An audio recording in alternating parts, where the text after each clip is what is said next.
Bom, pessoal, boa noite. É um prazer estar aqui novamente. Obrigado, Tobias, pelas palavras. E está fazendo um calor desgraçado aqui e eu fechei tudo para que o barulho entrasse. Então, se eu começar a suar muito, por favor, não reparem. Bom, hoje eu já não lembro mais o dia, mas eu imagino que deva ser o quinto, sexto dia do nosso curso. Como o Tobias falou, nós vamos ter no máximo mais 2 sextas-feiras, por uma série de razões, por uma falta de planejamento meu. Eu imaginei que fosse... Eu tenho um padrão de trabalho e um modo de trabalhar que eu não diria que seria anárquico, mas eu diria que às vezes é um pouco megalomaníaco, porque eu fico com muita vontade de pelo menos transmitir um pouco da magnitude dos materiais com os quais eu trabalho, enfim, e às vezes, infelizmente, nesse formato de curso, como nós ainda não temos uma classe trabalhadora muito bem organizada, e uma sociedade como um todo, digamos assim, todos os nossos encontros sempre a gente tem que remontar a história de Deus e sua era. Então, porque nós nunca conhecemos muito bem as pessoas, nós não sabemos exatamente de onde as pessoas partem, então uma série de reconstituições são necessárias, principalmente quando nós tratamos de temas muito desconhecidos. Como nós vamos ver hoje, essa peça, A Mais-Valia Vai Acabar Seu Edgar, por mais que ela tenha sido um sucesso enorme de público durante muito tempo, mais de 2 anos, cerca de 2 anos, ela some da historiografia literária, ou quando ela aparece, ela aparece de maneira...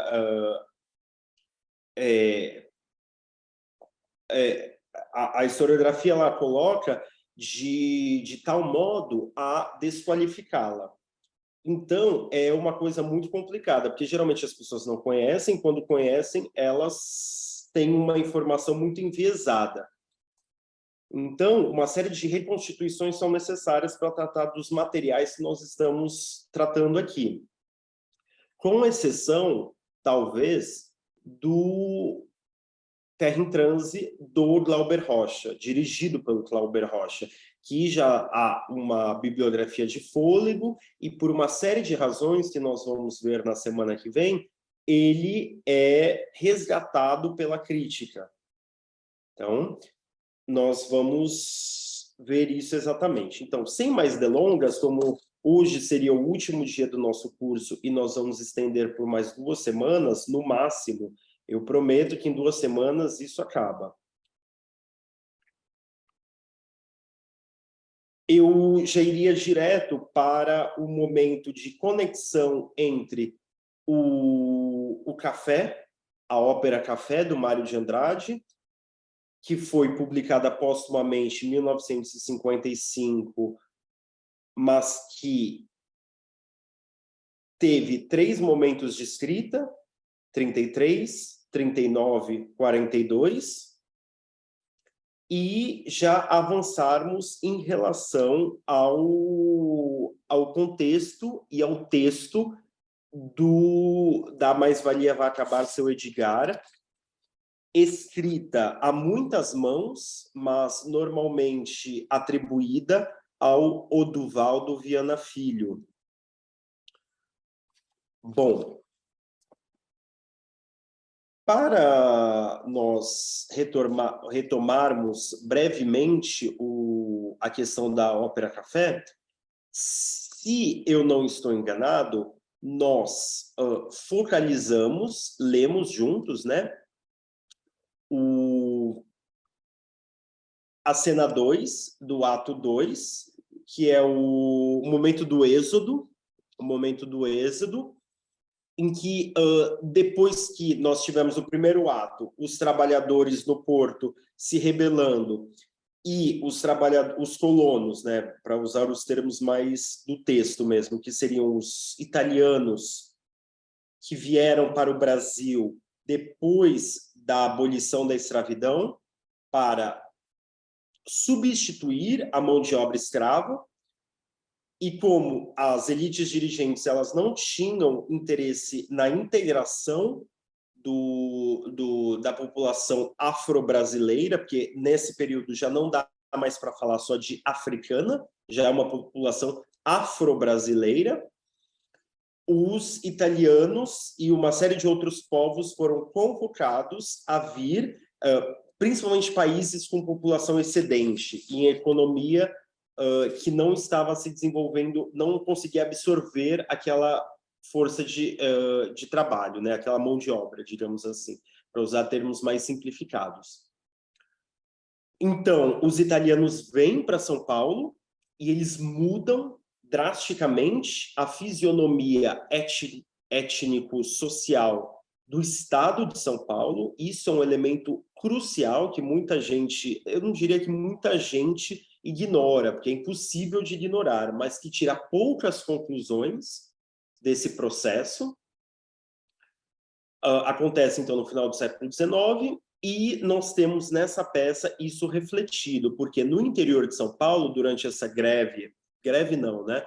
Durante essa revolta dos colonos no interior de São Paulo, nas lavouras de café, o que ocorre é que eles se recusam a continuar trabalhando sem receber e começam uma marcha que, na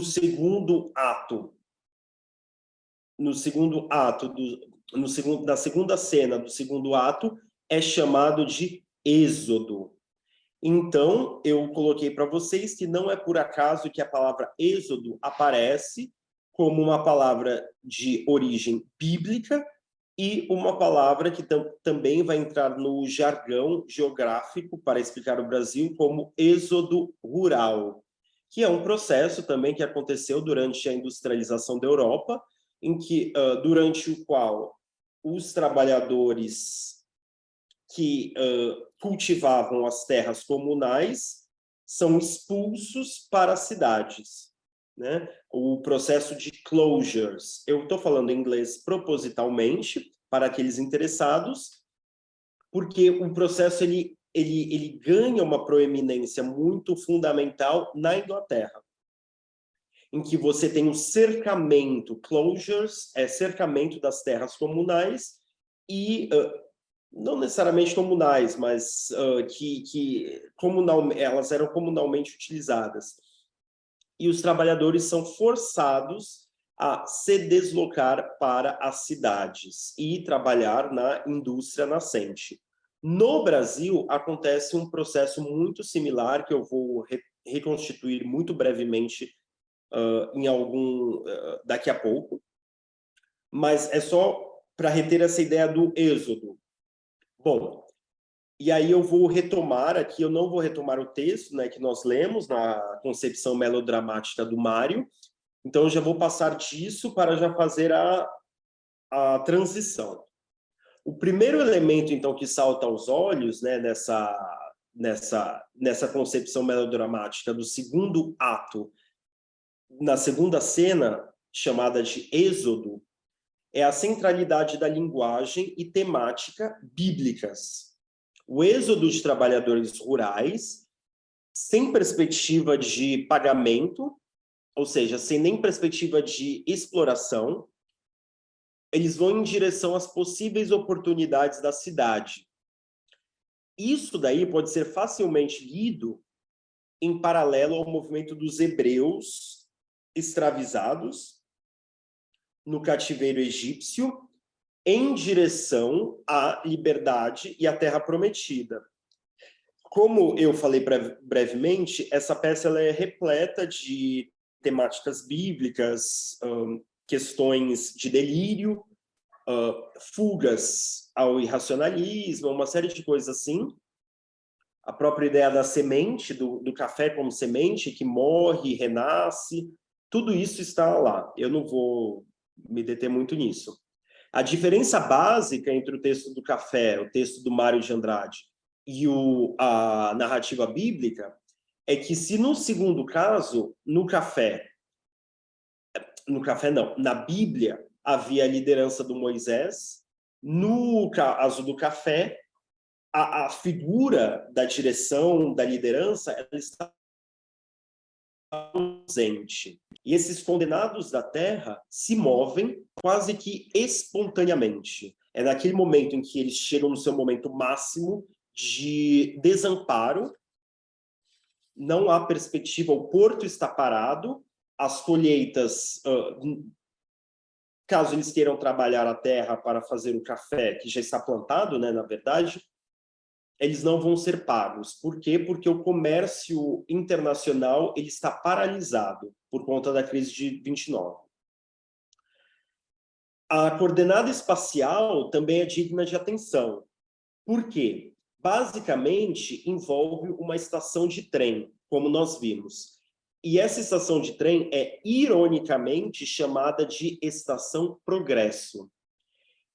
E essa estação é dito no texto, né, no texto de concepção melodramática do Mário, que ela foi construída para escoar o café das plantações no interior paulista para o Porto de Santos e, finalmente, para o comércio internacional. E aqui, esse é o elemento fundamental que vai fazer com que que vai permitir que nós possamos fazer um discurso, que é o sentido da colonização. Qual é o sentido que foi colocado no povoamento dessa terra onde nós moramos? O Brasil, ele se estrutura como Brasil e, podemos dizer, América Latina, em meio a um processo de expansão do capital, do capitalismo mercantil. E isso, de acordo com Caio Prado Júnior, colocou um sentido no processo de colonização dessas terras onde nós moramos, que persiste e que vai persistir enquanto nós não fizermos algo. Provavelmente, algo no estilo do que o Mário de Andrade propõe na ópera Café. Algo que mude esse sentido da sociabilidade onde nós estamos encerrados, digamos assim. Que é essa volta para o exterior. E esse tema ele é tão importante que ele vai aparecer em várias produções culturais. Evidentemente, eu estou falando em várias produções culturais consequentes. Vocês vão ver que o Terra em Transe ele começa com isso. A câmera aérea indo do mar, óbvio, que é da onde saem as coisas, né? Onde saem as coisas para ir para fora e por onde os portugueses chegaram para invadir o território brasileiro e fundá-lo ao mesmo tempo. E aqui também está colocado esse sentido agroexportador que, devido à sua dinâmica, ele devasta os trabalhadores. Por quê? Porque ele não existe para criar um mercado interno, ele existe para um mercado externo. Então, os trabalhadores aqui são recorrentemente desqualificados, devastados, porque eles não são não passa por eles esse processo, diferentemente da Europa e dos Estados Unidos e do Canadá. Então, aqui já tem esse elemento. Isso que eu quero falar. Tá? Bom, então, nós temos a ópera é isso, né? Vai do porto para o interior e depois do interior para a cidade. Né? Os trabalhadores em marcha fúnebre, saindo das lavouras, que não tem mais o seu sentido, que é o sentido da exportação, a economia agroexportadora, né? Então, paralisa. Se o comércio internacional paralisa, aqui tudo paralisa. Então tá.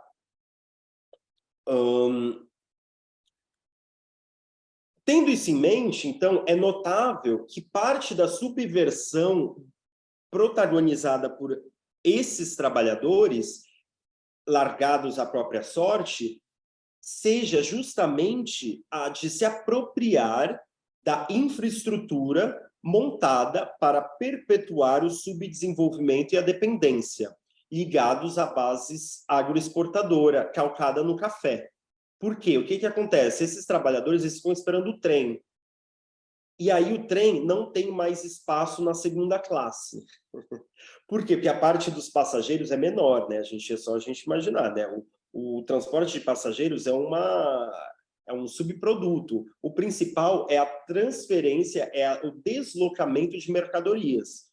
E aí vocês imaginam por que a nossa malha é rodoviária, né? E por uma série de razões, né? O importante é transportar as mercadorias, principalmente a monocultura. Depois as outras vêm por consequência. E nessa cena, os trabalhadores eles tomam um trem e, inclusive, a segunda classe. E acabam as classes, né? Tem também esse jogo, né? Porque o trem ele tem uma parte da segunda classe, uma parte da primeira classe e a parte para as mercadorias. Eles acabam com todas essas divisões ao ocuparem o trem inteiro para levá-los para a cidade, né? Do interior para a cidade. Some-se a isso a indignação de que se o texto ele deixa muito bem claro que até onde o sol toca, você vê cafezais. Até onde o olhar alcança, você só vê cafezais. O que pode ser interpretado como uma nova referência à violação da terra pela monocultura, sendo os seres humanos, esses trabalhadores, igualmente vítimas dessa subjugação da natureza. Afinal de contas, aquelas terras felizes, né, para usar o termo do próprio Mário, foram artificialmente tornadas invivíveis, também para usar o termo do Mário, por conta das necessidades de produção, não de alimentos, porque mercadoria não é alimento. Tá? Isso é muito importante, gente. Mas para a fabricação, ela pode ser alimento, mas não necessariamente ela é alimento, entendeu? Porque ela não é feita para o consumo, a mercadoria. E eu não estou falando aqui que a gente tem que voltar para o valor de uso, não tem nada a ver com isso. Estou falando só que a mercadoria ela é produzida para a troca, ela não é produzida para o uso. Isso é uma das coisas que diferencia o sistema capitalista de outros modos de produção que nós conhecemos. Então, a terra ela tinha sido colocada a serviço da fabricação de mercadorias a serem trocadas dentro do quadro do comércio mundial. E o que sobrasse ficava para o Brasil. Não muito diferente do que nós vemos hoje. A esse processo capitalista entrópico, ou seja, que ele causa uma autodestruição, é associado o crescimento descontrolado da miséria dos grandes centros urbanos. Eu não sei se vocês lembram, mas foi a Gisele que estava lendo esse trecho na semana passada, mas no final ele fala, nós temos criminosos não natos, mas criminosos fabricados, né? Essas pessoas do êxodo rural, da urbanização descontrolada e sem planejamento, cria colapsos urbanos, que para a gente, então, é uma coisa que a gente sabe muito bem como é que acontece isso. Você tem um alargamento da malha urbana, de tal modo que não tem como aquela sociabilidade urbana absorver essas pessoas, você sempre tem que ter vamos usar os termos aqui, um exército industrial de reserva, que são aquelas pessoas inempregáveis, quer dizer, que ficam na reserva, que podem ser empregáveis, só que agora nós vivemos um momento em que você tem as pessoas que são simplesmente inempregáveis, não são nem o exército de reserva, que elas ficam para além disso tudo. E isso é 30% do Brasil hoje. O Auxílio Brasil do Bolsonaro vai, eu estava vendo lá, ele vai para pessoas com renda mensal até famílias. de até 150, R$ 200. Caso eu não esteja enganado. Eu vi esses dias, é um negócio assim escabroso. Então, o que nós estamos falando aqui é disso. Quer dizer, antecipando isso, porque isso daqui vai dar no que a gente conhece hoje. Então, a própria terminologia do Marx conta de alguns processos contemporâneos. Por quê? Porque ele já imaginava uma barbárie, mas ele não imaginava que a barbárie pudesse chegar em um ponto tão extremo, né? Então, o que nós temos é basicamente isso. Então, você fica nessa de você garantir que essas pessoas se reproduzam como miseráveis e sejam ferramentas políticas importantes para garantir a manutenção do atraso no sentido do subdesenvolvimento e da dependência.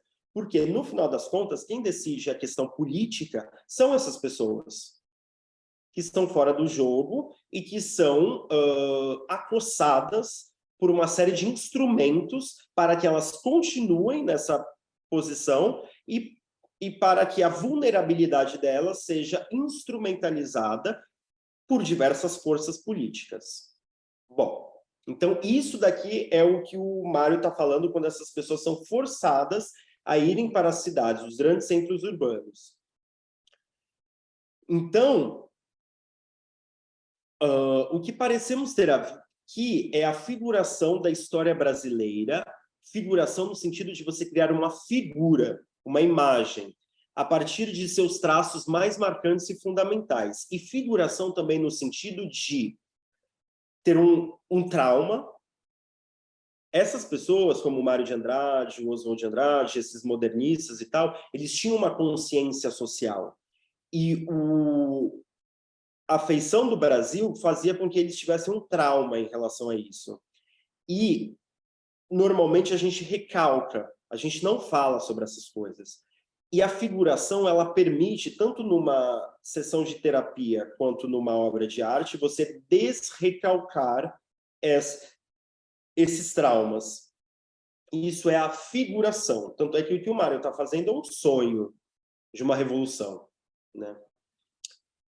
Então, o que nós temos aqui é a figuração da história brasileira a partir de seus traços mais marcantes e fundamentais, ou seja, a partir de impasses determinantes da penúria da maioria da população e que levam, e esses impasses levam a rupturas decisivas, impactantes, incontornáveis, sem volta.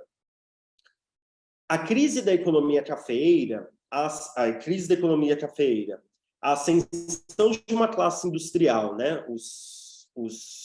Eu vou falar sobre o processo de industrialização. O crescimento da classe trabalhadora estão, sem sombra de dúvida, entre os materiais e as formas sociais com as quais o Mário de Andrade teve que se confrontar quando ele procurou representar o Brasil contemporâneo.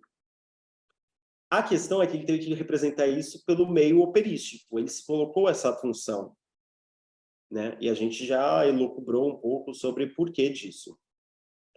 Vale recordar, então, também outra coisa que a gente falou na semana passada, que o instante decisivo da transição, que 1930, na história do Brasil, é um instante decisivo da transição de uma economia semicolonial, baseada na exportação de um só produto e caracterizada por sua atividade eminentemente agrícola, para uma economia diversificada, animada por um forte processo de industrialização. Apesar de ser verdade que o início da industrialização no Brasil ele remonta ao século XIX, a atividade fabril ganha impulso na década de 20, no pós-guerra, pós-Primeira Guerra Mundial, e esse industrialismo brasileiro, né, que vai acumulando forças, ele se torna uma das pré-condições do processo político revolucionário vitorioso em 1930, o qual nós brevemente reconstituímos aqui. Então, é a partir da Revolução de 30 que a industrialização se afirma no país e empreende a transformação global da velha sociedade. Como vemos no Café, na ópera do Mário, o que dispara a ação dramática é o porto parado, é o Porto de Santos parado, ou seja, a interrupção do comércio internacional. Quando é colocada em xeque a posição do Brasil, do país, na divisão internacional do trabalho, como produtor de uma monocultura, como agroexportador.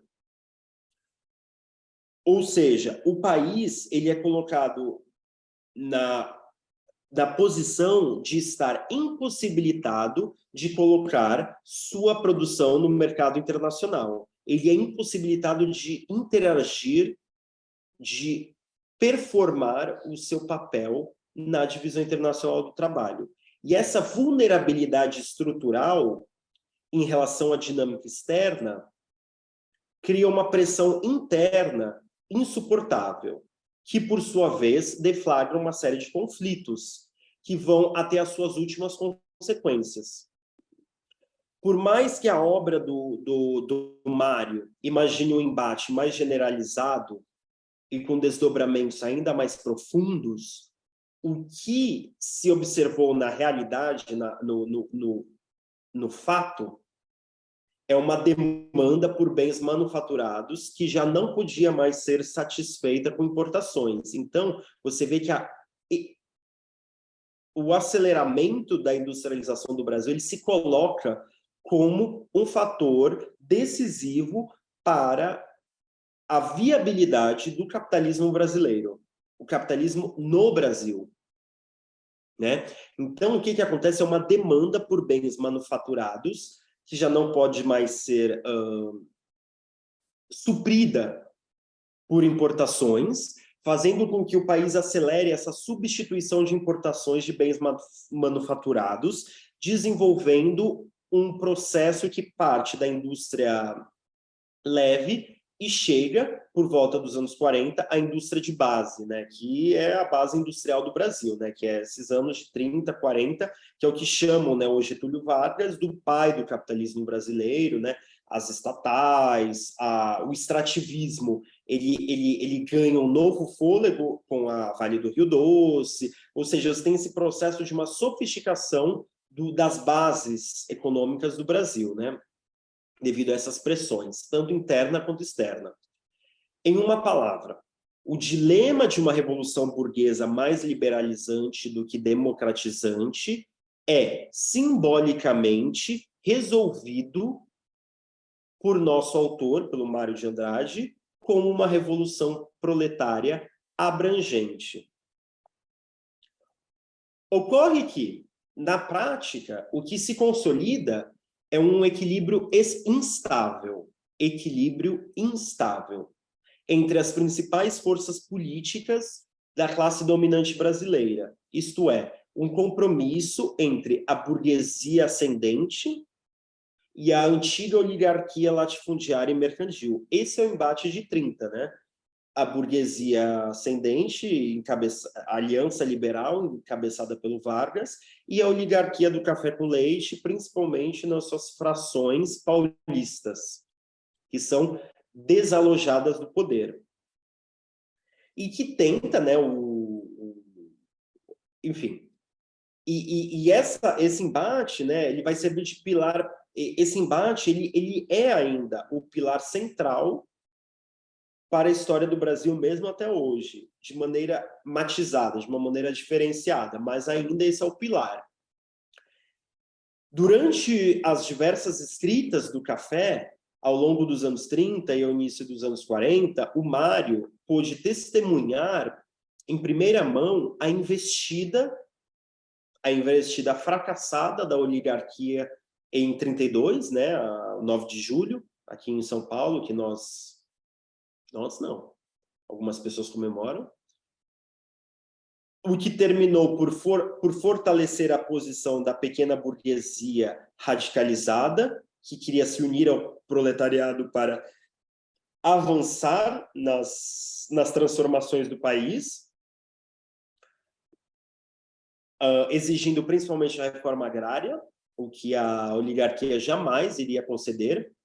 A derrota da insurreição de 1935, para quem não sabe, é chamada, né, pelos historiadores como intentona comunista em 35. E essa investida contra o governo Vargas, contra o governo revolucionário, né, que, como eu coloquei aqui, eles não podiam tomar o poder e já chamar eleições. Mas por quê? Porque a estrutura do país ela já está. O Antônio Cândido também coloca isso, né, no texto dele, A Cultura e a Revolução de 30, porque as estruturas do país já estavam colocadas de modo a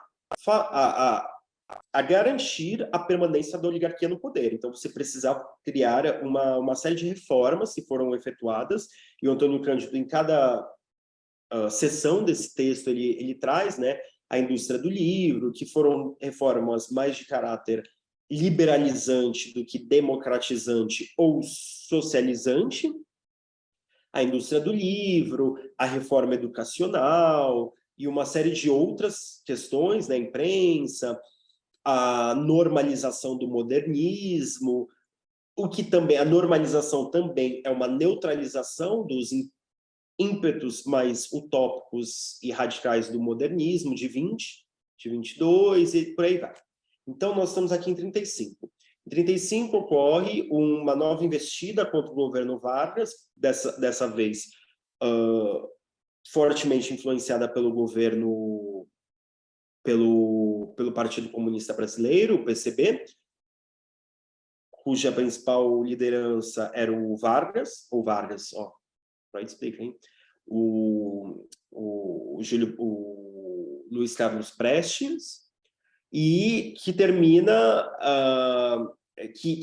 derrotada e abre o caminho para destroçar de qualquer de maneira definitiva aquela tendência mais avançada, né, permitindo que a burguesia ascendente consolidasse ainda mais o seu poder. Então, essa burguesia ascendente, cabeçada pelo Vargas, ela se consolida tanto em relação à parte da oligarquia, quanto em relação à parte mais radicalizada da pequena burguesia ligada ao proletariado, que se expressava aqui através dessas radicalizações em direção ao PCB.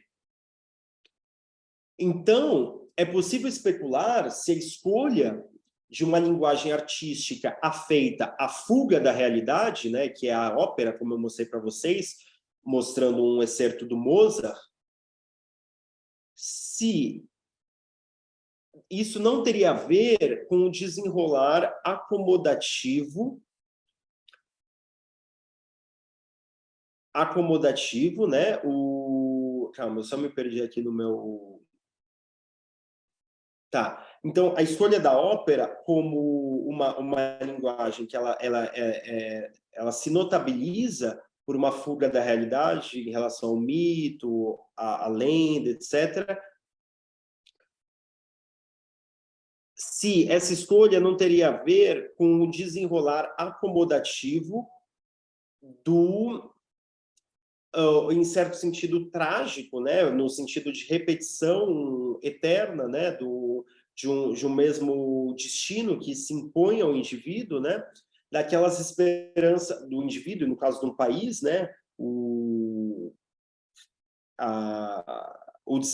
subdesenvolvimento e a dependência como um destino trágico se impõe, por mais que o país, a sociedade, ela tente se superar, ela tem que superar aquela condição, se imponha de uma maneira trágica, que o indivíduo não tem, a sociabilidade não tenha mais por onde correr, aquilo se impõe como uma força acachapante, uma força inexorável, né? Então, como se fosse uma espécie de compensação em relação àquelas esperanças acumuladas, principalmente uma vez que, aliando-se à oligarquia e ao setor direitista da pequena burguesia, né, que vai ser esmagado no ano seguinte, a burguesia, em 37, apoia a implantação do regime ditatorial sob a liderança do Vargas. Esse regime é caracterizado pelo Rui Mauro Marini, de quem eu estou tomando emprestado essa periodização, como um regime bonapartista, usando também os termos,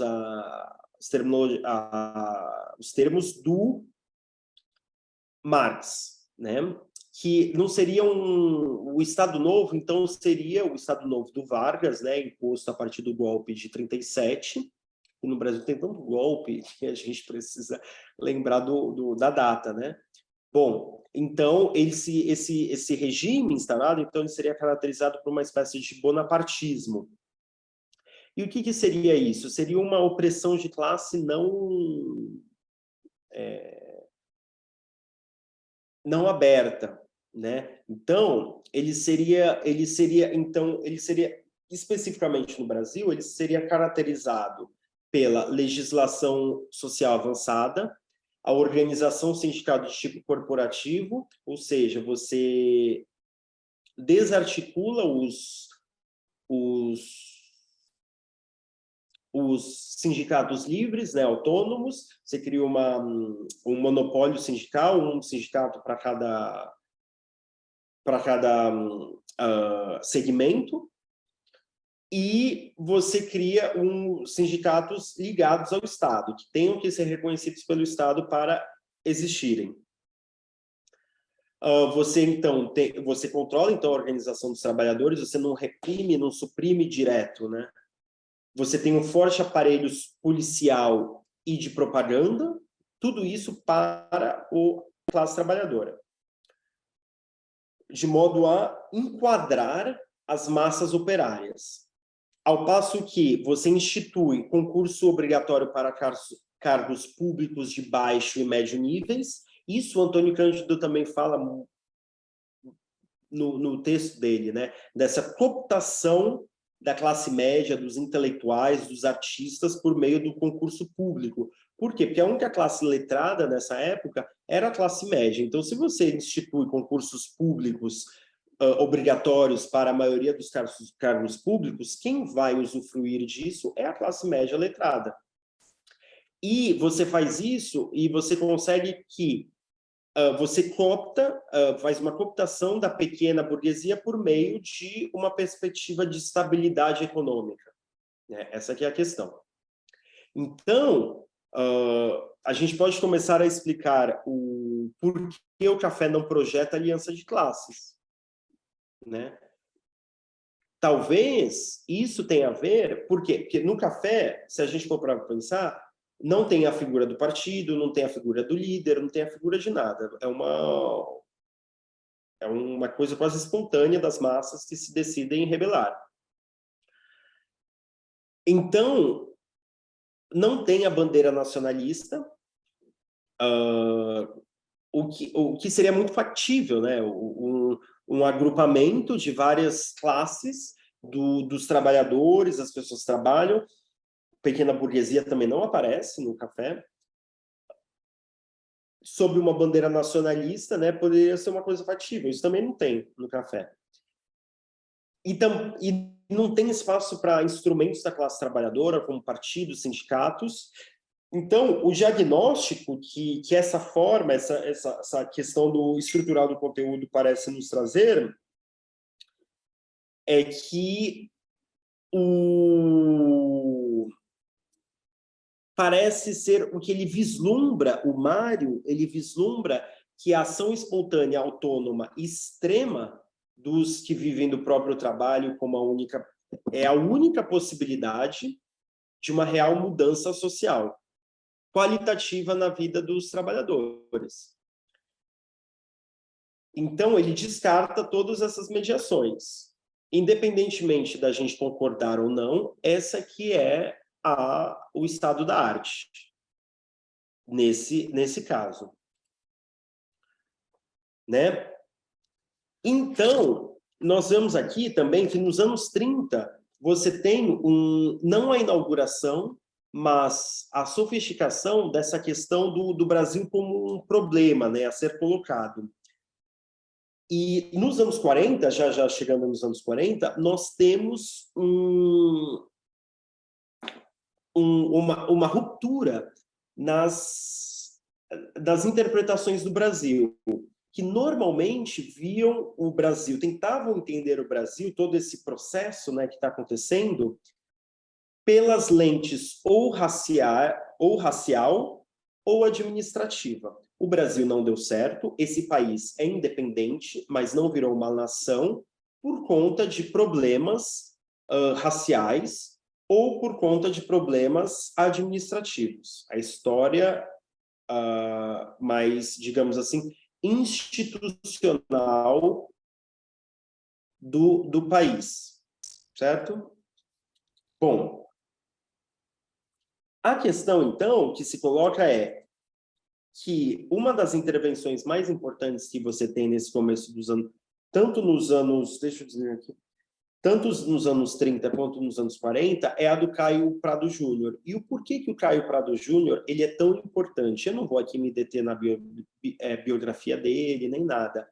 Eu vou me deter simplesmente na intervenção dele, que é muito fundamental, no sentido de ele rompe com essa tentativa de explicar o Brasil tanto pela questão da raça, né? A questão da raça, normalmente, de maneira muito abreviada, todas essas raças, os indígenas, os europeus e os africanos foram colocados aqui de maneira mais ou menos aleatória, e disso daí nunca ia sair nada, porque ninguém se identifica, porque não tem uma unidade racial mínima que garanta a possibilidade de uma superação dos seus dilemas em passes. Então, aí há soluções do embranquecimento, há outras soluções de deixa como está, porque assim a gente garante o predomínio dos brancos. Então, também tem isso, também fiquem de olho também. Quando o pessoal acha que está tudo ótimo, pensem por aí.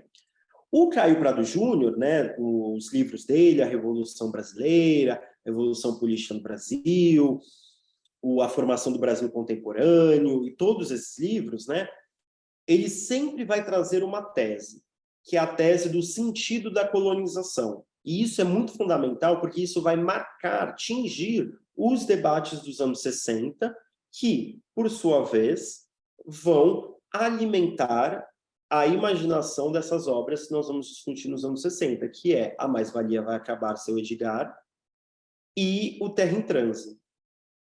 Então, a pergunta que norteia isso é que se o Brasil pode dar certo, se esse país, que agora é independente, ele pode virar uma nação, se ele pode se desenvolver. Essa que é a grande questão. Pode ou não? O problema, como nós colocamos aqui, é que, geralmente, essas discussões eram feitas internamente, pensando na questão da raça e a questão da história administrativa, em linhas gerais, óbvio. O Caio Prado Júnior, ele vai tentar pensar esse problema interno, tendo em vista também a questão externa, como o externo se transforma em interno, né? Então, ele vai interrogar a colonização do Brasil. Como é que se deu esse processo no Brasil? E isso vai ser fundamental, porque até os anos 60, digamos assim, existia uma espécie de consenso de que no Brasil existiu feudalismo desde o século XVI até o século XX. Então, a tarefa do Brasil para se tornar uma nação era fazer uma revolução burguesa, liberal, que implementasse o capitalismo no Brasil. O problema não é tanto a tese, o problema é a consequência política, a conclusão política que se tira ao dizer que o Brasil era feudal. Até hoje dizem que é feudal. Você pega o ex-governador do Maranhão, do PCdoB, perguntaram para ele no primeiro mandato dele, né? Ele fez 2 mandatos. Você vai implementar o comunismo aqui no Brasil? Ele falou, de maneira nenhuma. Aqui a gente está precisando de capitalismo. Falta capitalismo no Brasil. Então, essa narrativa, não narrativa, mas essa visão do Brasil como um país feudal que precisa se modernizar toda hora, a gente sempre tem ondas de modernização, é uma coisa perene na nossa história, né?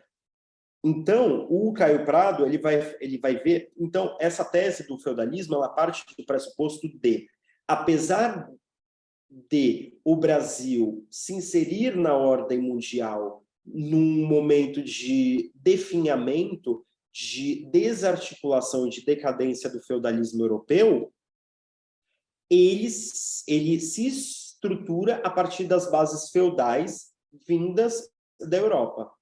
E que o desenvolvimento do Brasil e das colônias não acompanha o desenvolvimento capitalista das metrópoles. O Caio Prado Júnior vai discordar disso. Ele vai ir para cima disso. Por quê? Porque ele queria uma revolução no Brasil, uma revolução proletária, uma revolução socialista. Então, ele não dava para achar que tinha que colocar mais capitalismo no Brasil. Então, ele vai ver que a colonização do Brasil, ele vai colocar a colonização do Brasil dentro de um processo mais amplo, um projeto internacional de expansão do mercado do capitalismo mercantil. Então, a colonização do Brasil seria parte de uma empresa muito mais vasta e mais extensa, que é uma empresa colonizadora integrante do projeto do capitalismo mercantil europeu. Correto? Então, o Brasil ele surge como Brasil dentro de um processo mais extenso, ou seja, do processo de acumulação e expansão do capitalismo na sua forma mercantil.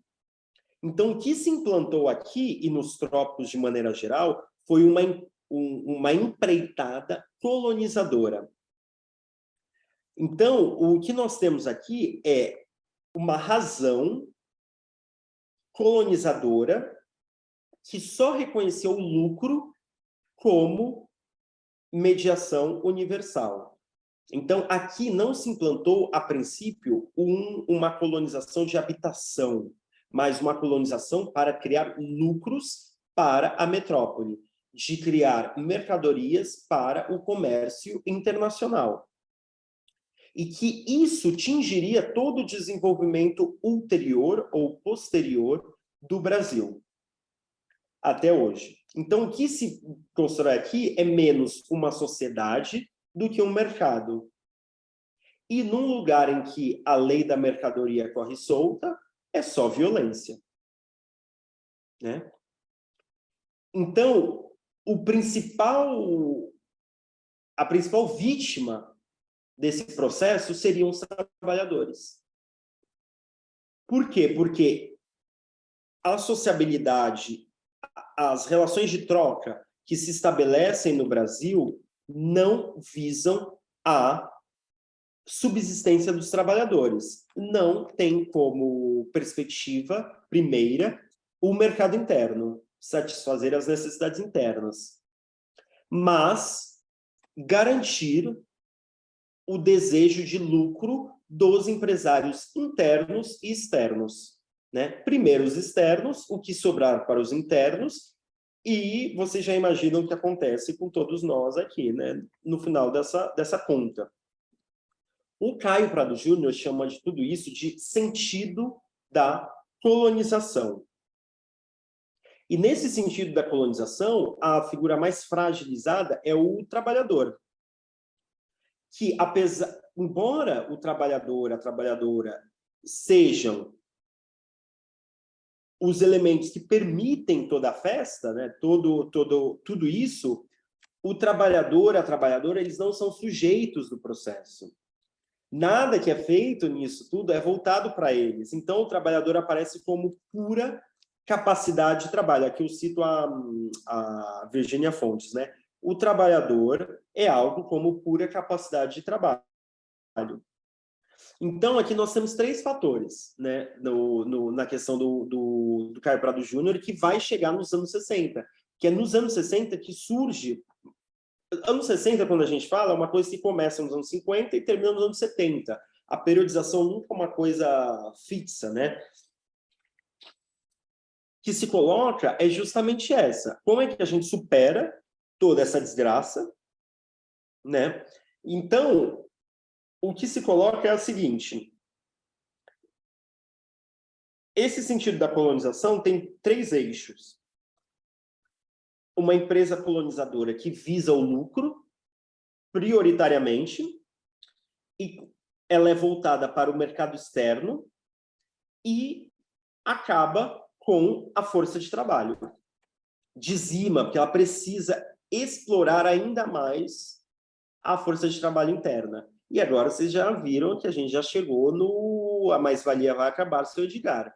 Porque, entre outras coisas, a mais-valia vai acabar, seu Edgar, ela é uma peça que é um desdobramento de uma cena de uma peça anterior do Teatro de Arena que o Boal fez, chamada, do mesmo ano, né?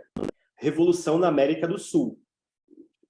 Basicamente, na Revolução da América do Sul, você tem uma cena em que o protagonista, o José, se eu não me engano, se eu estiver errado, alguém depois me avisa. Ele pede um aumento para o patrão demite, e depois ele vai até a feira. E ele vê na feira os preços aumentando.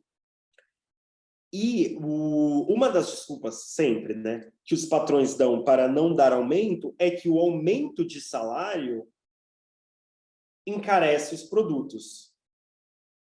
Gente, isso daí é uma coisa, vocês abrem a televisão é ótimo. Vocês ligam a televisão, você vai ver o pessoal que aluga o neurônio para a banqueirada falando, né? Não pode dar aumento para os trabalhadores, porque senão aumenta, tem inflação, o empreendedor não vai querer empreender. A peça, então, tem esse elemento ali na América do Sul, na Revolução da América do Sul. O Oduvaldo Viana Filho, que era um dos atores da Revolução da América do Sul, vai, junto com outros companheiros, eles vão fazer a Mais-Valia Vai Acabar, deslocando o papel passivo do trabalhador, que percebe toda essa... Na verdade, na Revolução da América do Sul, do Boal, ele não percebe, ele é vítima disso. A Revolução da América do Sul, na verdade, é um nome irônico para o processo que está sendo descrito na peça, que é um processo de contra-revolução, que expõe as fragilidades do movimento operário no Brasil nos anos 60 e que já antecipa que o que provavelmente vai acontecer é uma contra-revolução, né? Que depois o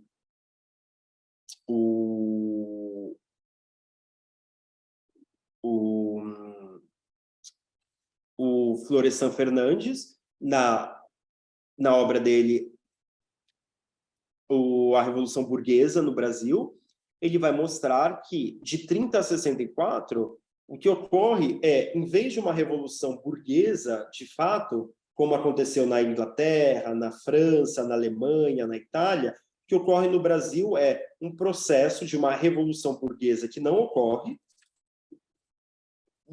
de maneira minimamente clássica. O capitalismo ele é colocado, mas o que acontece, na verdade, é a preparação de uma revolução, uma contra-revolução permanente. A classe dominante ela já se coloca de saída como regressiva, como totalmente contrária aos interesses dos trabalhadores, de minimamente, eu não diria incluir, porque eu acho que não é essa palavra, está todo mundo dentro. O sistema capitalista, esse povo que vem com essa ideia de inclusão, de não sei o quê, não tem ninguém fora, está todo mundo dentro. Que o sistema capitalista, uma das questões dele é como subjugar as pessoas e garantir com que elas vivam e se reproduzam sob as condições do capitalismo. Então, isso faz parte. A gestão da pobreza, a administração da miséria, ela faz parte do capitalismo, ela não está fora do capitalismo, não tem fora do capitalismo. O que não é mercadoria não existe, gente. Começa por aí, né? Mas, enfim, então a mais-valia vai acabar o seu Edgar, ela já parte dessa questão, que é, você pega ali uma questão da mais-valia, que estava ali, eu não diria subentendida, mas ela estava colocada, e aí na mais-valia vai acabar... Na Revolução da América do Sul isso acontece. Na mais-valia vai acabar seu Edgar, do Eduardo Viana Filho, do Chico de Assis, do Carlos Estevam, do CPC da UNE. Ali você vai ver o processo de consciência do trabalhador. Se no primeiro você tinha simplesmente uma estupefação, uma questão puramente negativa de tematização da alienação, da incapacidade do operário se politizar, conhecer a sua opressão, na mais-valia vai acabar seu Edgar, você já tem um processo que é distinto, significativamente distinto. Por quê? Porque você tem um processo de você explorar de maneira mais detida o processo da mais-valia absoluta, que é o que impera aqui e que está no sentido da colonização, né? Por quê? Porque a empresa colonizadora instalada aqui, ela tem que aferrolhar ainda mais o trabalhador aqui para garantir os lucros, a mais-valia interna e a drenagem do mais-valor da mais-valia que é produzida aqui para fora. E fica muito evidente, na mais-valia vai acabar seu Edgar, o que é a mais-valia absoluta, né? Que é alguma coisa além do que o alargamento da jornada de trabalho do trabalhador para além do que foi pago, para além para além do que foi pago para o trabalhador. Então, ele trabalha, digamos assim, nós trabalhamos durante uma determinada quantidade de horas, chega um momento em que nós já pagamos aquilo que nós vamos receber. Esse extra, o que nós trabalhamos a mais, é a mais-valia absoluta. A peça, ela tenta mostrar isso. Então, vocês já veem que nós estamos longe do café, né?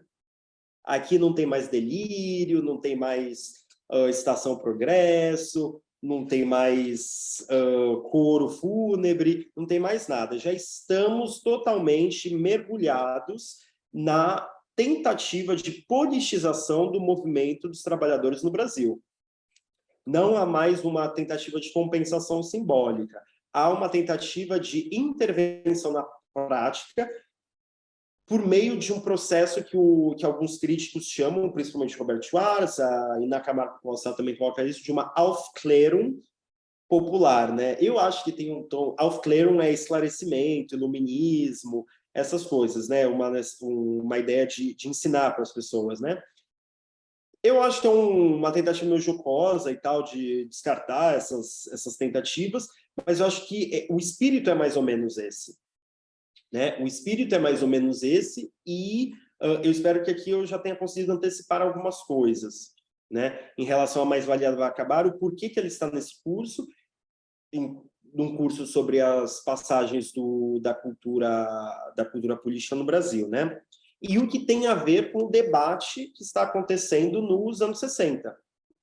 Por quê? Porque o que parecia ali como um conflito de vida e morte nos anos 30 entre oligarquia e burguesia industrial nascente, na verdade, se coloca como um compromisso em 1937, entre outras razões. Por quê? Porque a indústria ela só pôde acontecer no Brasil por conta dos capitais excedentes da agricultura. Até hoje é isso. A agricultura, na sua relação com o mercado externo, acumula capitais e garante um excedente que vai possibilitar a burguesia industrial urbana comprar máquinas e equipamentos.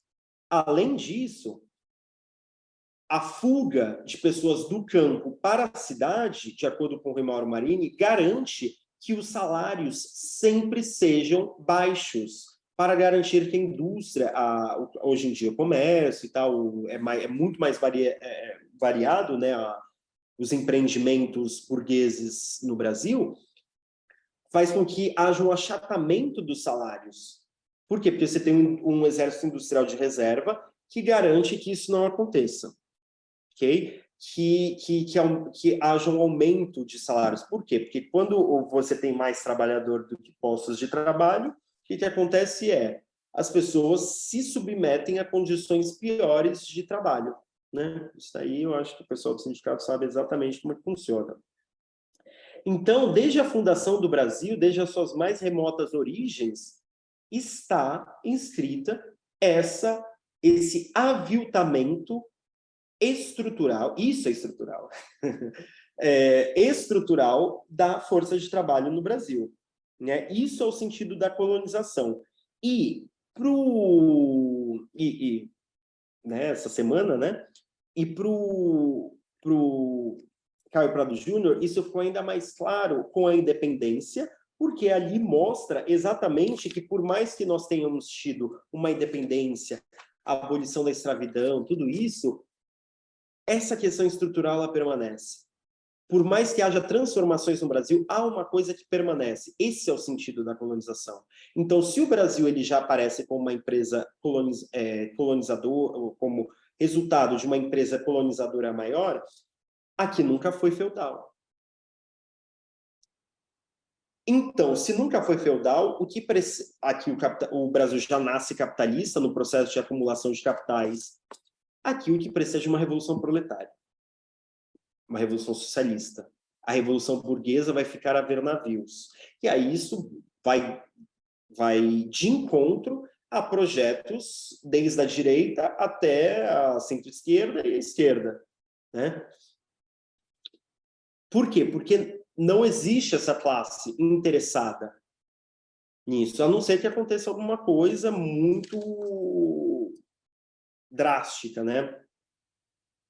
Bom, eu vou deixar isso daqui mais para o lado, porque eu acho que eu já fiz bastante dessas questões da discussão propriamente dita do capitalismo brasileiro, dessa transição dos anos 30 para os anos 40, 50, 60, porque esse é o debate que se coloca, então. Nos anos 50, você já tem vários livros que se chamam Revolução Brasileira, do Nelson Werneck Sodré, do próprio Celso Furtado, do Caio Prado Júnior, do pessoal do Eusébio, Rimauro Marini, Polop. Então, esse é o debate que se coloca nos anos 60. Entre outras razões, por conta daquela história que eu contei para vocês da CEPAL, né? Que nos anos depois da guerra, em 49, é fundada, né, a Comissão Econômica para a América Latina e Caribe. Eles fazem também uma para a África, uma para a Ásia, e ali é o máximo da consciência burguesa, porque ali eles percebem que as vantagens comparativas ricardianas, né, da economia política clássica, de que se você se especializar em uma mercadoria, você consegue, na troca mundial, compensar as suas perdas, que aqui não estava funcionando, que as mercadorias europeias com valor agregado se valorizavam em uma proporção muito maior do que as mercadorias das economias dependentes e subdesenvolvidas na América Latina, África, Ásia e por aí vai. Então, você começa um processo de industrialização na América Latina, principalmente no México, na Argentina e no Brasil. Porém, já nos anos 50, mostra que, mesmo com essa industrialização, essa aceleração do processo de industrialização, continua a monopolização, os níveis elevados de desemprego e outros problemas vão se colocando, né? Então, existe uma divisão dentro das explicações do Brasil ali nos anos 50, que alguns atribuíam essa persistência dos problemas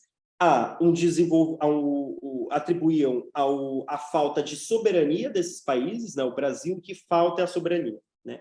E aí você tem as várias proposições de uma revolução brasileira para aumentar a democracia no Brasil, para trazer a soberania para dentro dos limites nacionais, que fosse isso, que era o problema, né? Por quê? Porque, então, uma divisão entre pessoas se explicavam de um ponto de vista interno, ou seja, precisa trazer o centro das decisões, a soberania para dentro desses países, e outros eram externos, né?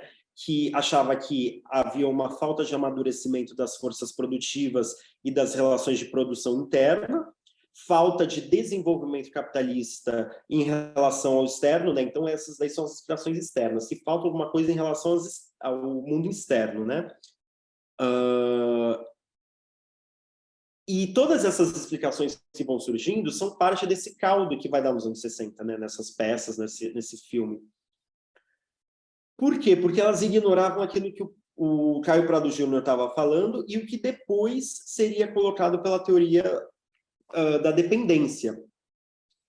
Que o subdesenvolvimento, e aí a teoria da dependência, tanto a de direita do Fernando Henrique Cardoso, quanto a de esquerda, né, do pessoal da Polop, do ISEB e tal, toda aquela gente ali, é que eles superam essa dualidade como se fosse um problema externo ou um problema interno, colocando justamente que o subdesenvolvimento não poderia ser superado sem que a estrutura do capital, porque a estrutura do capitalismo mundial ela é em si desigual. Ou seja, chegaram no Marx, né? A ciência burguesa chegou no Marx nos anos 50, 70, né? Chegou no Marx, né? Então, que não dava, dentro dos marcos do capitalismo, chega-se à conclusão nos anos 70, que não ia. Demorou, você vê que demorou bastante, né? Que não ia porque a estrutura do capitalismo é essa, e aí deu no cinismo do Fernando Henrique Cardoso, né? Então tem que vender mesmo, a gente tem que fazer uma dependência associada, e deu na proposição de ruptura dos marxistas, né? De ruptura com os Estados Unidos e o imperialismo, com o capitalismo, né? Bom, em termos do Brasil é isso. Então, o que acontece? Todas essas discussões, elas perpassam os anos 60 no Brasil, e no Brasil você tem intelectuais, artistas, você tem uma série de pessoas ligadas nisso e que querem contribuir de alguma maneira para que esses processos se acelerem. Querem contribuir para isso. Nesse bojo, surge o grupo do Teatro de Arena em São Paulo, né? Estamos no Brasil, anos 60, né? Tudo isso fervilhando, né? Movimentos populares, populismo, Revolução Cubana em 1959, você tem Guerra Fria bombando, as vésperas da Guerra do Vietnã, por aí vai. O mundo está fervilhando. Estamos no Brasil, anos 60, Grupo de Arena em São Paulo está no Rio de Janeiro para uma turnê. Eu já vou dizer de onde vem o Grupo de Arena de São Paulo, né? Eu vou começar em média res, no meio da história. Eles estão com 3 peças, né, em cartaz, que é Eles Não Usam Black Tie, que é uma peça de 58, o Chapetuba Futebol Clube, de 59, e o Revolução da América do Sul, que eu falei, de 1960. Nesse momento, alguns membros do Grupo Paulista, né, o Grupo Paulista estava no Rio para fazer essa turnê, tomam consciência dos limites daquela empreitada conduzida pelo Arena e procuram forjar novas conexões entre teatro e sociedade. Por quê? Porque eles queriam, sabendo mais ou menos dessas coisas aí que a gente está conversando, eles queriam fazer alguma coisa para ajudar, auxiliar, intervir nessa realidade. Essa que é a razão principal de toda essa efervescência cultural. O grau de politização de certos integrantes da trupe os leva a perceber que a situação exigia uma passagem da construção de formas artísticas que se posicionassem diante das relações de produção em direção à formatação de novas condições de produção. O espetáculo serviria como instrumento de organização. Então, a princípio, na verdade, o racha no Grupo de Arena de São Paulo, nessa turnê no Rio de Janeiro, ele ocorre por uma questão de circulação. Alguns integrantes do Arena estavam insatisfeitos por conta dos temas da Revolução da América do Sul, que eu já adiantei aqui algumas coisas, que eles estavam apresentando alguns temas da luta dos trabalhadores brasileiros para um público de classe média, um pouco, ligeiramente mais ampliado do que isso. Então, você vê que, a princípio, o descontentamento foi no sentido de circulação, né? Que a circulação estava inadequada. E ainda não estava em conta a questão da produção. Essa questão da produção vai entrar depois. Então, você tem uma questão do público, que é lidada à questão da circulação da peça, porém, a questão mesmo, o salto qualitativo vai se dar quando eles perceberem que o problema não está na circulação, no consumo, no público, está na condição de produção. Nas condições de produção. E aí nós voltamos para o primeiro tema do nosso curso, né? Aí vocês entendem, né? Porque começou com Walter Benjamin. Quando o autor, ele toma consciência da sua condição de produtor. Por quê? Pensem no cinema. Um filme, por mais que apareça o nome do diretor, ele é formado por muitas pessoas. Vai do diretor ou não decidir organizar aquelas pessoas. Né? Evidentemente que você não necessariamente vai filiar todo mundo num partido, você tem meios e meios de fazer isso, né? Uma causa, como é que você vai fazer isso? Mas isso é uma questão. No próprio processo de produção do filme, você se vê isso, porque não é só uma questão do público. Essa que é a questão que todo mundo esquece. A pessoa pensa, mas todo mundo já sabe disso que está escrito nessa peça didática. Mas aí que está. A peça didática, inclusive no Brecht, não é para o público. A peça didática desenvolvida pelo Brecht nos anos 30, ela é prioritariamente voltada para os atores e para todas as pessoas envolvidas no espetáculo. A iluminação, a sonoplastia, todo mundo. Por quê? Porque ele queria que as pessoas aprendessem a fazer teatro, aprendessem a técnica junto com a política. Então, em vez de você aprender como fazer um métier, uma coisa específica, ao mesmo tempo que você aprende a técnica para fazer aquilo, você aprendesse a política junto, não separada, junto. Sem uma coisa e sem a outra. Você destruir, você reverter o processo de alienação na própria produção. Vamos ver exatamente como é que se dá isso, aí a gente abre para as perguntas. Então, o Oduvaldo Viana Filho, né, o Vianinha, juntamente com o Chico de Assis, o Carlos Estevam e outros, o Carlos Estevam ele vem do ISEB, do Instituto Superior de Estudos Brasileiros, que era fomentado pelo governo federal, né, para pensar em como fazer reformas para garantir a reforma agrária e outras reformas estruturais para garantir o desenvolvimento do Brasil.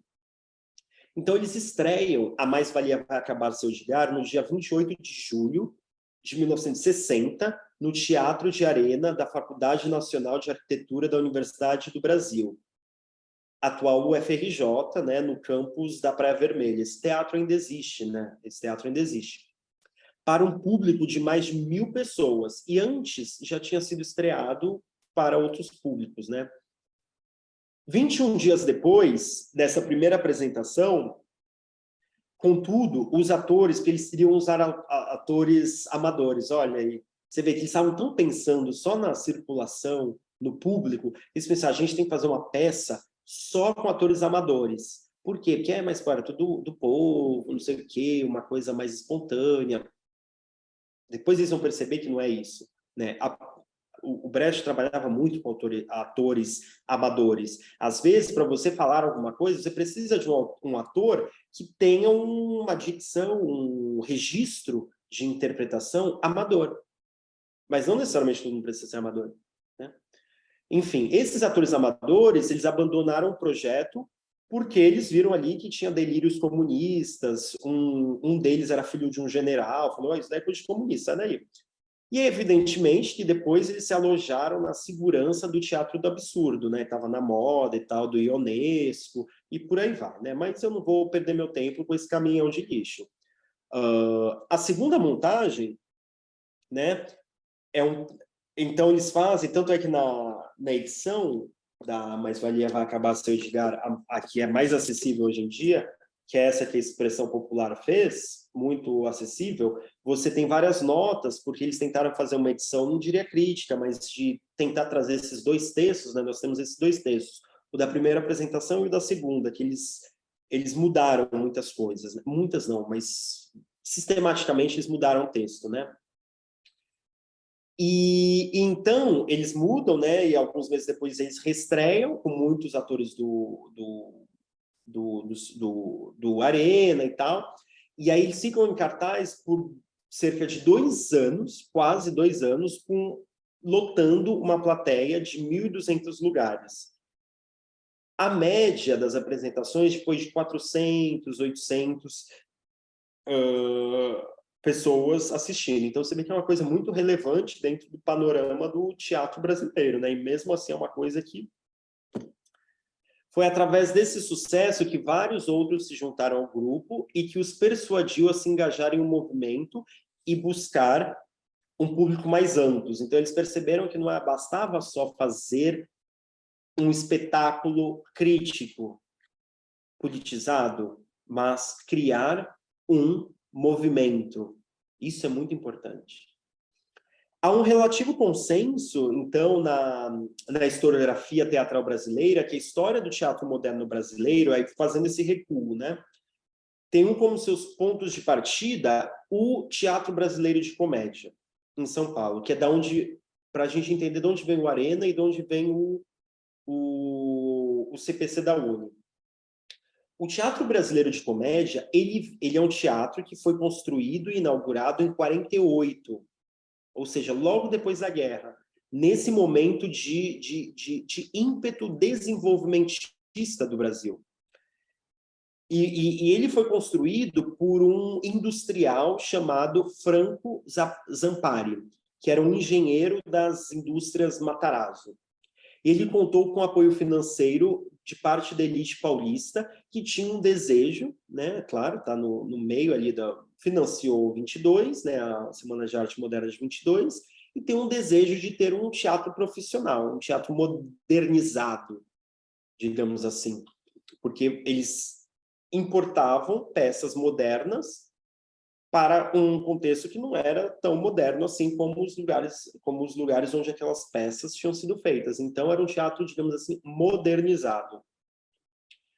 Esse empreendimento, então, do Teatro Brasileiro de Comédia, o TBC, ele deve ser entendido, então, como parte desse processo mais amplo de modernização ou de desenvolvimentismo desencadeado no Brasil no fim da Segunda Guerra Mundial e com a queda do Vargas, né? Então, já é um processo de desenvolvimento um pouco diferente daquele dos anos 30, 40. Então, uma das novidades, aí eu vou concluindo já com isso, com a história do TBC, e aí a gente retoma na semana que vem, já dessa parte especificamente, e já faz o Terra em Transe, que é junto. Então, toda essa reconstituição histórica que eu fiz, ela já serve mais ou menos para o Terra em Transe. Então, a gente já vai salvar muito tempo aqui, porque sem isso não dá para entender de onde é que vem essas pessoas formadas com essa capacidade e esse desejo de ter um teatro moderno e que escapasse das convenções que nós estávamos falando, né? Esse desejo do Brasil deixar de ser apenas um país, deixar de ser apenas um país subdesenvolvido e dependente. Então, o TBC, ele instaura os parâmetros da moderna administração mercadológica da cultura.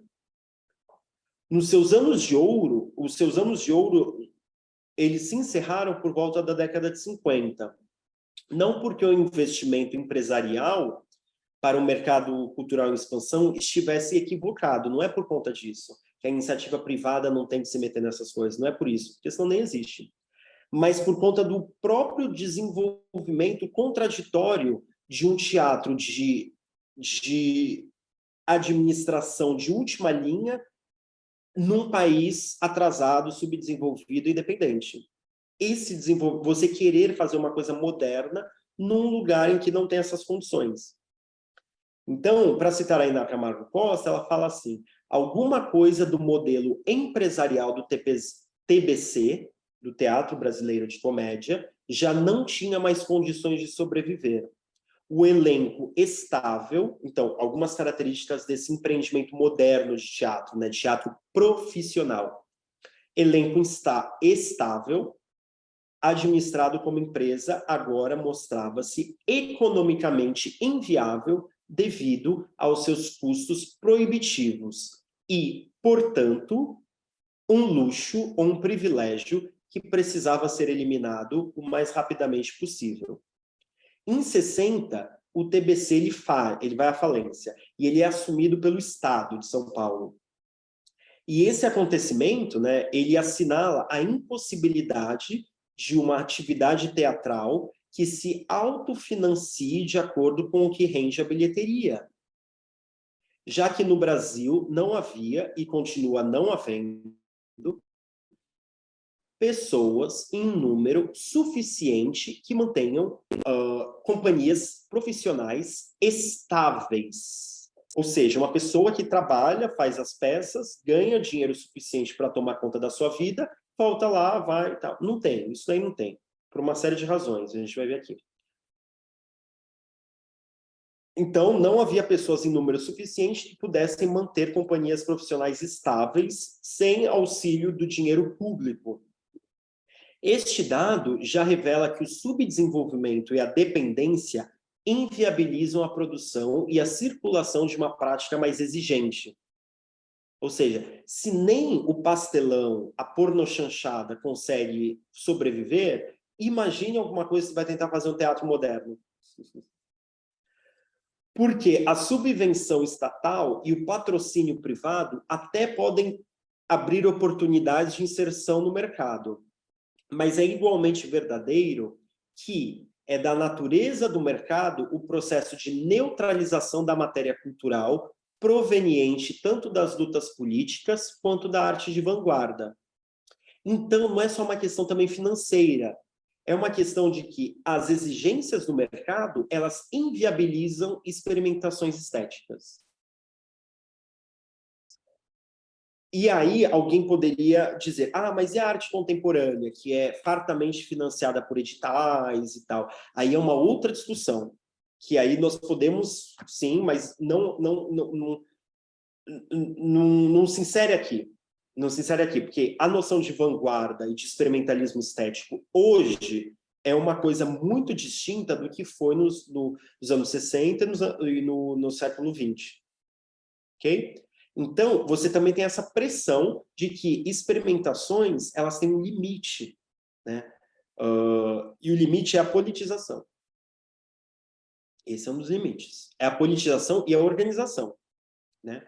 E aí, para concluir mesmo, então, não é muito de se estranhar que é daí que o movimento dos dramaturgos que se juntaram no CPC da UNE e que fizeram a Mais-Valia Vai Acabar, a Revolução na América do Sul, ter sido ele mesmo uma tomada de atitude diante da constatação daqueles limites e pressões impostos pela estrutura sociopolítica do capitalismo brasileiro. Então, o CPC da UNE, o Teatro de Arena, a radicalização dos intelectuais e dos artistas nos anos 60, ela tem a ver com aquela questão que a gente colocou no começo do curso do autor como produtor. A tomada de consciência da coincidência entre os interesses do desenvolvimento das formas artísticas, culturais e a luta dos trabalhadores. Para você ter um público mais amplo e você formar produtores. E você ter sob seu controle os meios de produção cultural. Foi? Então, o resultado é que Zampari, né, o Zampari entrega a direção do teatro a uma sociedade administradora, né, e a empreitada é assumida pelo dinheiro público. Né? E aí tem uma virada no TBC que surge o Dias Gomes, o Odovaldo Viana Filho, vai tendo uma virada ali para tentar mudar a natureza do teatro, né, em direção a uma coisa mais nacional popular, que também vai entrar no caldo desses dramaturgos que nos interessam. Né? Mas aí essa história eu conto na semana que vem, né? A gente discute semana que vem. Eu vou encerrar agora para que a gente tenha tempo para que vocês possam colocar questões, comentários. E na semana que vem nós concluímos a que a gente já começou, né? A, a mais-valia vai acabar o seu Edgar. E na semana que vem nós concluímos e já começamos e concluímos o Terra em Transe. E na semana seguinte, a gente faz o que faltar e termina com os multirões autogestionados, né, que foram descritos pelo Pedro Arantes, né, no livro dele Arquitetura Nova, que não tem só cinema novo, tem arquitetura nova também nos anos 60. Bom, gente, agora estou à disposição de vocês, eu espero que não tenha ficado muito confuso. Tentei aqui correr, mas sem ser superficial, e podem mandar ver.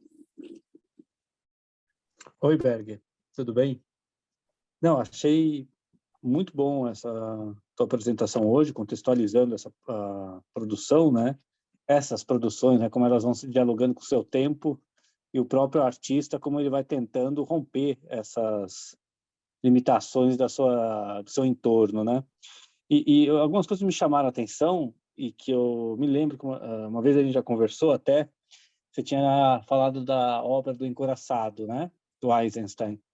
E isso me lembrou muito o que você colocou agora dessa utilização de atores amadores, né? Embora nem todos os atores dali, do Encoraçado, né, fossem amadores, boa parte daqueles que estão naquele filme do Eisenstein, né, Encoraçado Potemkin, eles eram, literalmente, eles eram revolucionários, né? Eles estavam ali poucos anos antes, atuando na prática, né, cotidiana da luta, né? Ali na Rússia revolucionária. Desse ponto de vista, a construção depois que a gente vai ter desses atores amadores, né, atuando na prática, não só a técnica, mas também dessa conscientização, não diria conscientização, mas essa prática política real, né, do dia a dia, você consegue construir uma forma de fugir dessa alienação que toma conta, né? Hoje em dia, né? Hoje em dia, as pessoas não se questionam, como a gente colocou, acho que até da primeira aula, nosso primeiro encontro, elas não se questionam na sua realidade. Hoje, quando elas andam para a Paulista, elas não acham estranho, por exemplo, que de um lado da Paulista está lotado de farmácia, do outro lado está lotado de banco, do outro lado está lotado de casa de crédito, e uma das referências de teatro de São Paulo fica dentro de uma associação bancária, né? Não acham estranho isso, eles acham normal. Assim, o coração pulsante que falam, né, da América Latina é um coração com os seus problemas cardíacos, né? Porque ali está todo o retrato da doença que corrói, né? As pessoas se endividam na casa de crédito, as pessoas vão buscar remédio porque já não estão conseguindo pagar e não dá mais para recorrer ao banco, né? Esse é o retrato. Quem anda na Paulista está vendo, na verdade, um retrato do Brasil hoje. E isso me chama muita atenção. Acho que agora outra coisa que também me chama muita atenção, né? Como essas situações, muitas delas, como elas não são rompidas, essa questão continua, né? Elas continuam, essa dependência nossa de hoje é a mesma de antes, claro que com as suas mudanças, assim, mas a estrutura está ali mantida, né? De exploração. E isso eu fiquei também muito impactado, né, pela sua fala, pelo que você colocou hoje. E tinha mais uma coisa para falar, e aí é uma pergunta, né? Em determinado momento, você coloca a questão da década de 30, e que para muitos isso é colocado como uma época de rompimento diria, entre aspas, né, de um sistema colonial que até então nos acompanhava para assim, muito calcado, né, naquela monoeconomia, né, café, né, principalmente, para uma diversidade fabril. A pergunta que fica e que eu coloco, claro que isso muitas vezes é questionado,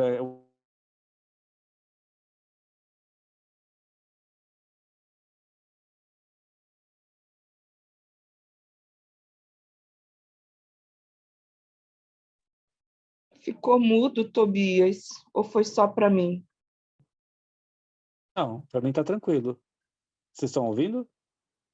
É, tá.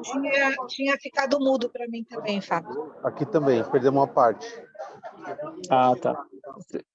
Aí, a minha dúvida é em que parte dessa transição de um sistema monocultura para uma diversidade fabril, né, que vai a partir principalmente da década de 30, 40, de que forma isso vai impactar a própria atuação dos artistas no seu cotidiano, no seu fazer teatral, no seu fazer arte, né? Essa é uma dúvida que eu tenho. É isso. Deixa eu só pegar uma coisa aqui rapidinho.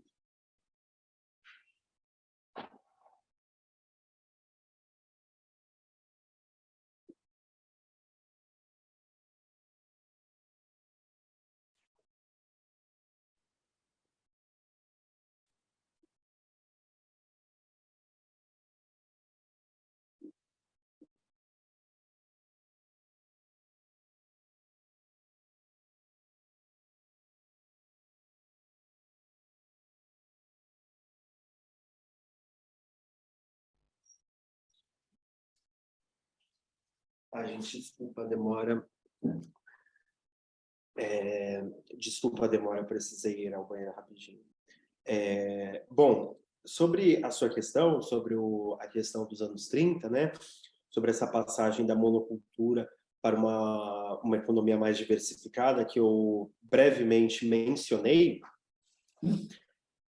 e a relação disso, se eu entendi bem, com o processo de produção dos artistas, né, da época, eu vou dizer que o que eu poderia dizer é, na falta de mais registros, né, eu poderia dizer que a cultura literária e o acesso à cultura de maneira geral eram muito precários.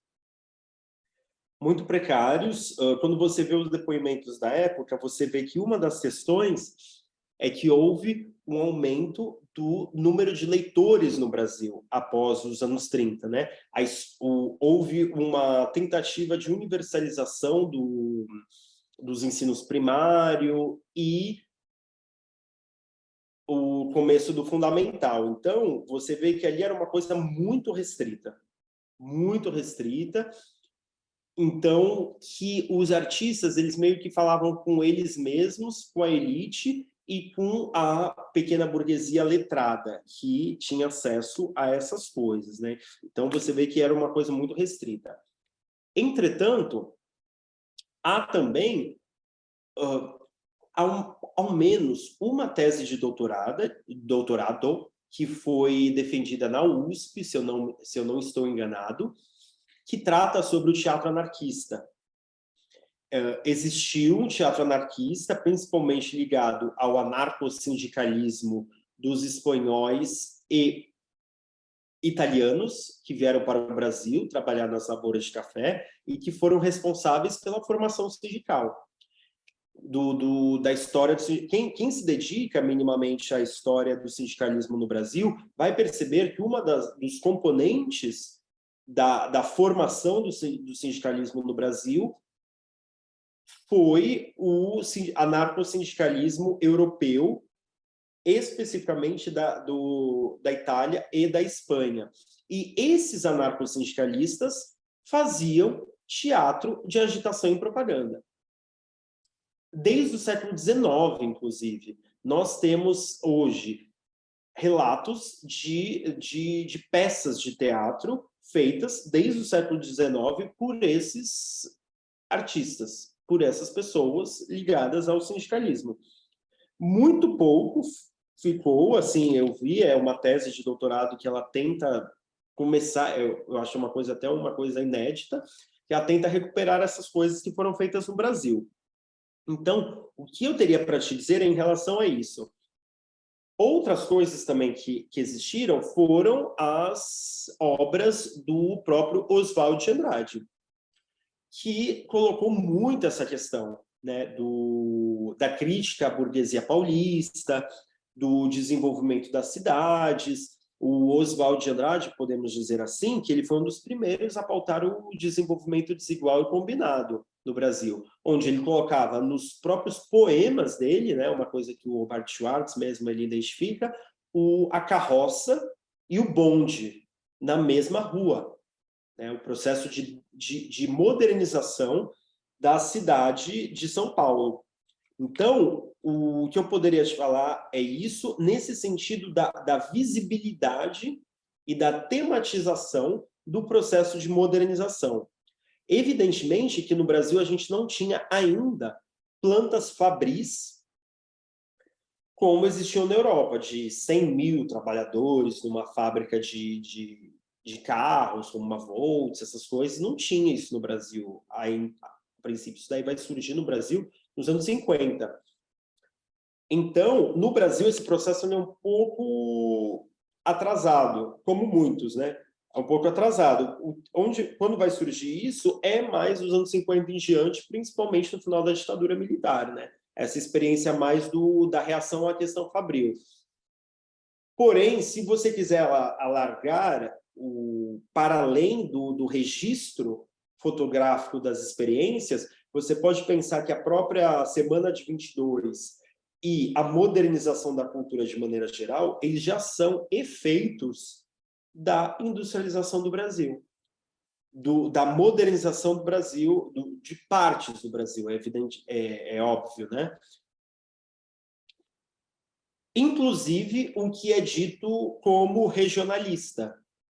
Porque se você for para pensar um romance como não é o Vidas Secas, é o São Bernardo, do Graciliano Ramos, ali você tem um processo de aburguesamento que é muito interessante de ser visto. Por quê? Porque é um tipo social novo que o interessa descrever, que tem a ver com isso. Evidentemente, ele não está ali descrevendo como nos romances sociais, industriais ingleses do século XIX, a fábrica, o dilema do industrial entre uma vida humanística e a vida do dinheiro, da exploração do lucro, né?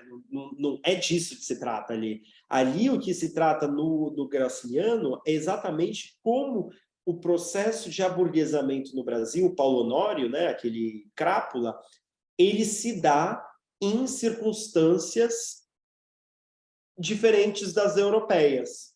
E como ele tem uma margem de manobra, o próprio burguês se coloca aqui, de subjugação da força de trabalho das pessoas de maneira geral, que eram quase que inexistentes na Europa.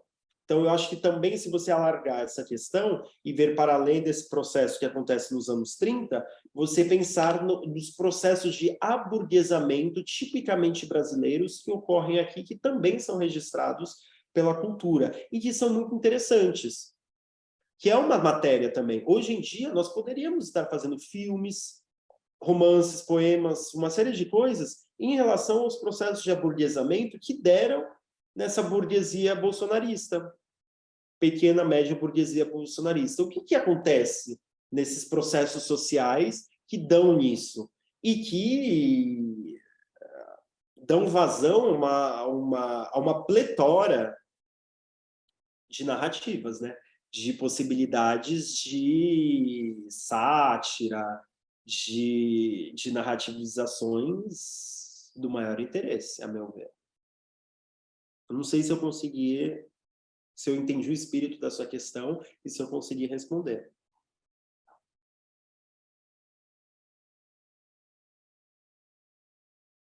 Conseguiu sim, eu estava buscando um livro aqui. Teve um pessoal que trabalha no Centro Cultural Vergueiro, que eles fizeram, um tempo atrás, uma recuperação de peças e arquivos relacionados a esse teatro anarquista, né? Eu estava buscando a obra aqui até para te mostrar. Depois eu vou ver se eu acho e te mostro. E tem os arquivos que às vezes estão o arquivo Edgar, acho que é Leuenroth, se eu não me engano. Eu vou pegar depois aqui o nome direitinho. É Leuenroth, que fica na Unicamp. que também é um arquivo de um anarquista muito conhecido, né? Onde você tem muitas informações sobre essas peças quando encenadas, né? Muitas vezes elas não eram escritas. Então, você tem alguém que foi até o local, um jornalista, e alguém que testemunhou a encenação das peças, né? E viu. Então, acho que são referências interessantes de se buscar também, desse teatro, dessas informações. Essa é uma característica da gente própria. Vou tentar retomar isso na semana que vem, então, para deixar registrado mais, porque às vezes as pessoas não olham essa parte da troca. Sim. E uma das questões para o pessoal do Teatro de Arena, que saem do Teatro de Arena e vão procurar o movimento popular, é justamente que quando você rompe com o circuito da mercadoria. Sim. Que é o circuito de você fazer uma peça, estreá-la, sai no jornal, alguém vai lá no jornal, critica, o pessoal vai lá e é publicada, etc.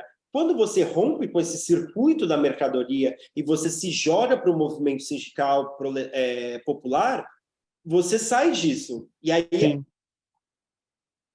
o próprio registro fica, em alguns sentidos, inviabilizado. Sim. Sim. Você entende? Então, faz parte também disso e faz parte da própria discussão deles ali.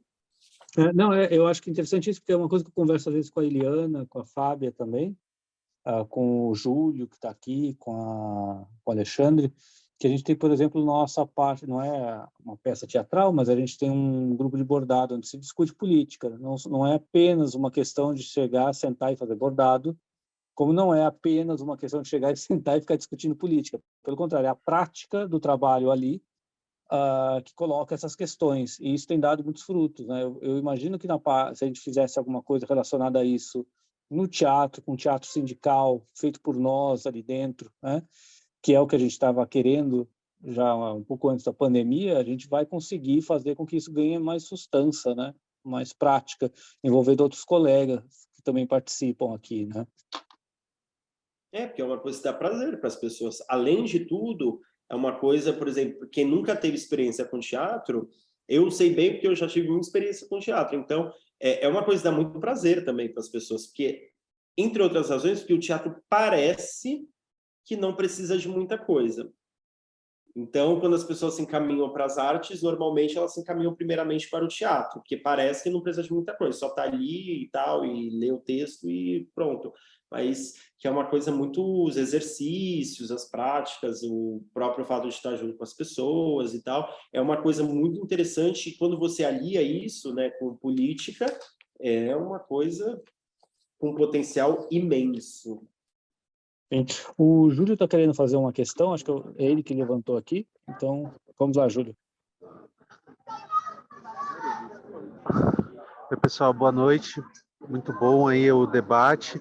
Uma questão, Berg, assim, se você puder trazer, eu não sei se, assim, como que era, em termos desse agente próprio desse teatro, né, dessa peça que a gente discutiu hoje, porque, assim, o que o pessoal fala é que a repressão cultural mesmo, ela não chegou de cara, né, pelo menos acho que a canção sobreviveu um pouco mais tempo e tal. Mas no teatro, me parece que já chegou de cara. Tô querendo dizer assim, 64 já, né? Aquele livro que eu comentei lá do CPC que o camarada faz uma leitura do CPC de Santo André, ali no 1º de abril de 64, os caras já vão em cima e fecha o sindicato que tinha experiências teatrais. Eu quero dizer o seguinte, como que é a potência assim dessas manifestações e tal, como que porque assim a gente tem também aquela informação que a gente discutiu aqui, que logo no começo os caras já foram para cima da Uni, né? Tem aquela taca-fogo e tal, e aí era um pouco nessa linha, não sei se eu estou conseguindo formular, mas será que esse CPC, esse teatro incomodava mais, por exemplo, do que a música popular, né? Porque a música popular ainda durou mais um tempinho. Acho que é em 68 que os caras cortam. Então é nessa linha, né? Me parece que esse trabalho de inserção talvez tenha sido bem razoável, porque incomodou os caras, né? Parece que eles vão primeiro por aí, cai em cima do teatro, né? Enfim, é mais ou menos por aí. Valeu, camaradas. Obrigado, Júlio. Eu acho que você foi no ponto e tal. O teatro, ele, diferentemente de outras linguagens artísticas, ele é uma atividade coletiva. Ele precisa necessariamente ser presencial e coletivo.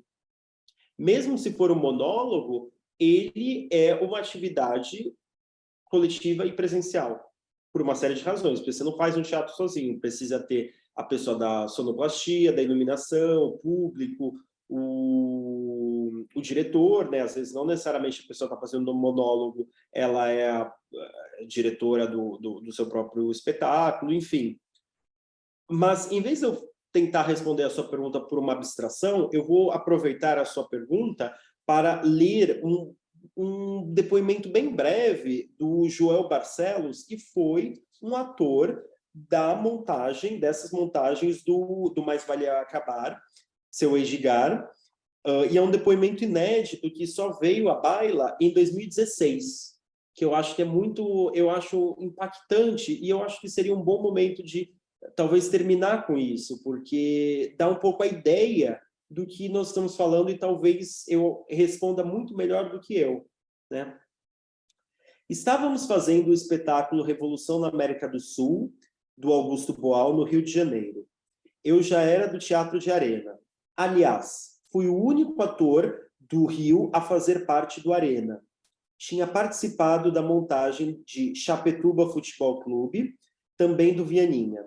Na peça Revolução da América do Sul, éramos vistos como atores virtuosos, mas isso não nos bastava. Saturados de fazer a peça para uma burguesia privilegiada, queríamos alcançar um grande público, como nos grandes anfiteatros gregos e romanos. Partimos para incentivar um grupo jovem, chamado Teatro Jovem, no Rio de Janeiro. Porém, pouco depois da estreia de A Mais Valia Vai Acabar Seu Edgar, do Vianinha, com direção de Chico Assis, o diretor do grupo do Teatro Jovem, filho de general, disse que aquilo era coisa de comunista e abandonou o espetáculo junto com os atores do seu grupo.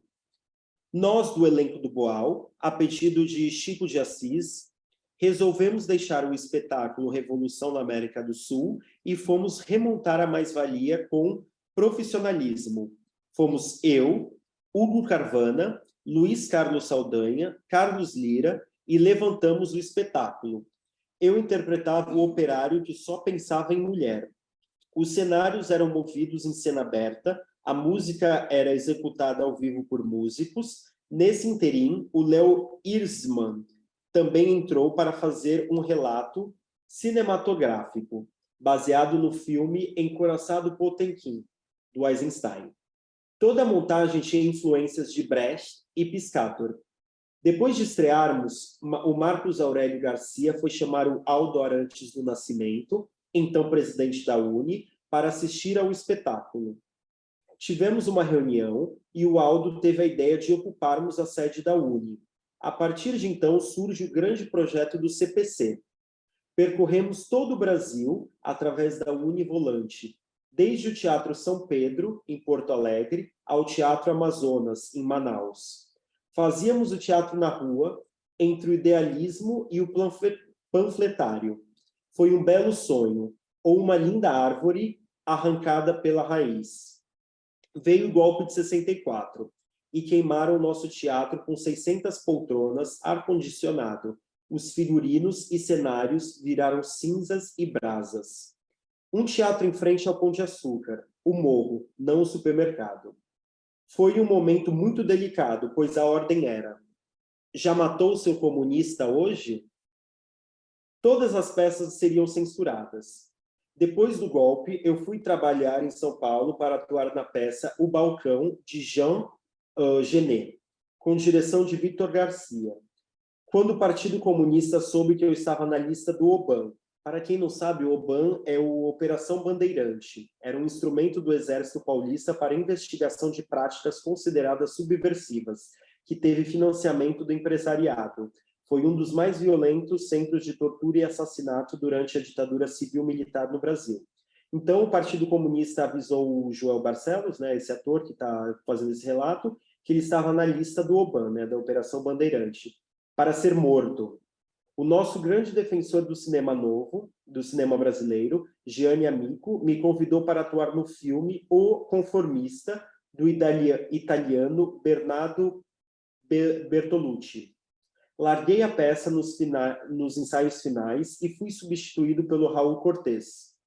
Fui para a Itália, onde fiz mais outros trabalhos durante 5 anos. Apesar disso, eu devo meu modo de interpretar e essa rebeldia de alma ao movimento do Teatro de Arena e do CPC. Então, quem se interessar por essas coisas tem que entender que essa aqui é a questão. Né? Já matou seu comunista hoje.